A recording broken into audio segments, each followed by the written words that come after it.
Elhamdülillahi Rabbil alemin ve salatu ve selamu ala seyyidil enbiya'i vel mursalin ve ala alihi ve sahbihi ecma'in.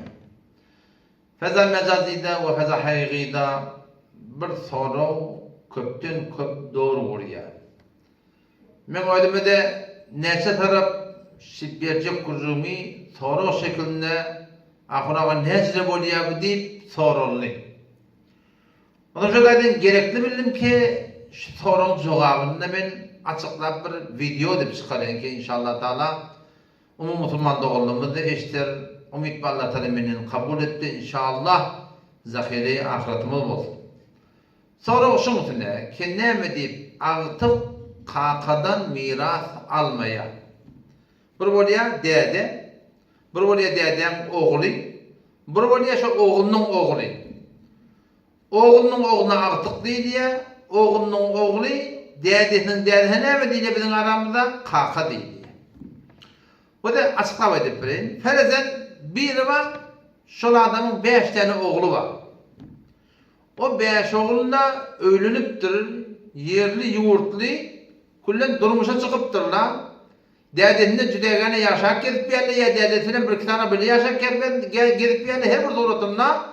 Şu 5 oğlun da her gaytının da 5 oğlu var. Açıklanırlar mı o da? Ben özüm etabırıyla, ben ama Allah'ın. Ben 5 tane oğlum var orada. 5'ini de öğrüptür. Şu doğrultunda 5 oğlumun da her gaytında 5 tane oğlu var orada. O da ben ne? Gurunçlarda duruyor o da. Ben oğlumun 3'ü menden evunçak ayrılıya, dünyadan gittiye. Neç tane çilçağı kaldı? 15 tane men artığım atasıl kaldı. 15 tane artığım yetim kaldı. Takdir rüzgar hop ölmeyecek adam yok. İnanırken bir neçe vakit geçiyor sonra men ölüyen. Men ölümden sonra ayan men malımdan men oğlumun oğlundaki şu 15 tane oğlancık şöyle men oğul artıklan bolya ve menne şolan kakatı bolyan ayan şolara menden miras yetiyor mi? Miras yetmiyor.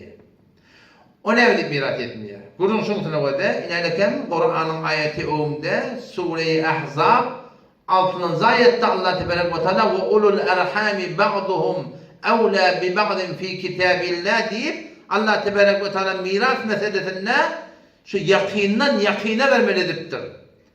Men şu adamın dünyadan kayıttım enni. Men oğlum var, oğlumun oğlu var. Men kıydım var, kıydımun oğlu var. Hoşta da mirası kime vermeli? Mirası şu yakine vermeli. Eğer yakin havanın oğlum olmasa, onun şu oğlumun oğluna yetiye. Şu tuğratını arkalatma etek gitmeli. Ama yakin maka, onun daşanağa verilmeye yani.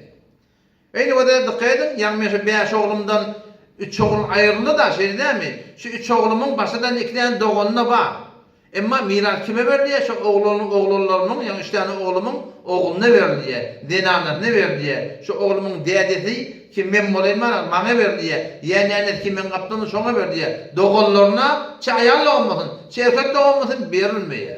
O ne mi deyip? Şunu Huday Teala ve ulul erhami ba'duhum evla bi ba'din fi kitabillah deyip miras meselesinde şu yakine vermektir var hükmediptir yani. O zaman gurun niye de tutuyor biliyor musun? Gurun ştada gurun yani dini İslam'dan var sonra o. Aya kakan malından şu artıklara vermesizlik ki oğullarının oğlu oluyor da oğullarına verdi 2 tane kalan 2 oğluna. O da oğullarına bayıp tuğulda. O ne demek anladığımın artıkları var 15 tane yetim kaldı. O da oğullarının oğullar. Keteki de ki ona ne vermeliler deyip dini İslam'ın şu desturul emeline bir şüphe ortalıktan oluyor. Dikkat Müslümanlar olmadı. İslam dinimiz öz düdgünü Allah Tebarek ve Teala tarafından gelen düdgün.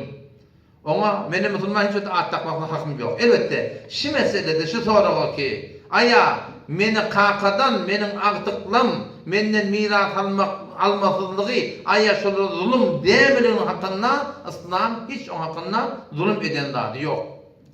Beşerti ki beni kaka öz Müslümançılığında doğru dursun. Sen de kaka öz musulmansında doğurdursan ne yaparım? Vakti ki men 5 oğlumdan 3 oğlum ayrılı, 15 tane oğlum yetim hali, meni kaka başarıyan öz hayatımda, öz zindegimde de şu malımın bir bölük varahim o artıklama berip, olur da şu tuğrutunda horluktan, gariplikten çıkıp da elim burada tutar yalak men edip başarıyan yani. Ya ölmenden önce, berdeki dirdiğimdeki yaşıl ediptir. Ölmenden önce de ol oğlumda zulüm etmedi yerden. O 2 tane oğlum var da. Onu da zulüm edemek. Oğlum hak zayinna. Ol 15 tane yankı artıklama da öz malımın 3'ten birini vasiyet edip de şu suratına idimden şolara verin deyip de varahim hükmetmekten men başarıyan yani. Kesinlikle İslam bana yol koyuptur yani. Hatta o da şuna edeyim o da. Eğer meni kaka şol artıklama mirastan vermekten yankı vasiyet suratında vasiyet suratında öz mirasından vermekte hükmetmedik bolsa. Haydi bir oturumda yetişmeyiptir. Ya haydi bir kaka din İslam hükmünden kan haber yok. Haydi bir şekilde. Men manahı vasiyet etmeyiptir. Ya şoňa men de zaten vasiyet etmene wagt bolmapdyr.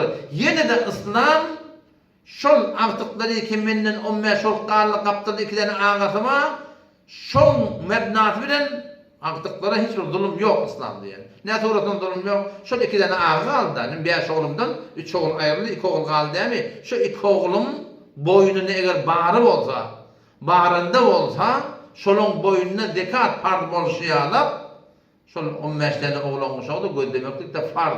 Hiçbir fark yok yani. En çok bir bağrında adam zekat vermeni, zekatını vermedin deyip öz musulmansına doğrudur jokul günahkar biliyor değil mi? Şu zekat veren adamlar fark etmeye. Ve şu her bir suratını okutun. Hatta bir suratını yakmana edin surat meselede de daş çevreden garip var, hor var, homsa var, muhtaç var.